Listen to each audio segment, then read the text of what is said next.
इतक्या जवळ गेला. नामदेवराय इतका जवळचा संत दुसरा नाही. इतकं सानिध्य, इतकं प्रेम आणि इतकी जवळ येतात. दुसऱ्या देवानं नामदेवरायांसाठी रडावं इतकं भाग्य नामदेवरायांचं होतं. आणि संपूर्ण देशामध्ये सगळ्यात जास्त मंदिरं आज जर कुणाची असतील, कुठल्या संतांची असतील तर ते नामदेवरायांची. संपूर्ण भारतामध्ये सगळ्यात जास्त मंदिरं नामदेवरायांची.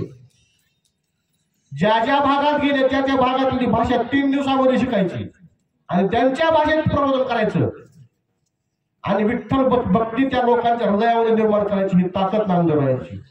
100 कोटी अभंगाची प्रतिज्ञा केली. स्वतः देवाला लिहायला बसणं भाग पडलं, परंतु पूर्ण होऊ शकली नाही. बडोदा संस्थानच्या गॅजेटमध्ये अशी नोंद आहे, 94,39,37,000 अभंगांची संख्या त्यांनी दिलेले पुरावे नामदेवरायांच्या अभंगाचे आहेत. आणि राहिलेले अभंग तुकोबरायांनी तुकोबराय अवतारामध्ये तुकोबरायांनी पूर्ण केले. उरले ते शेवटी लावी तुका, मानिया स्वप्नी गुरुचा उपदेश, धरीला विश्वास दृढमनी, यावरी या झाली कवित्वाची स्फूर्ती, पाय धरले चित्ती विठोबाची. आणि तुकोबरायांनी अभंग लिहायला सुरुवात केली.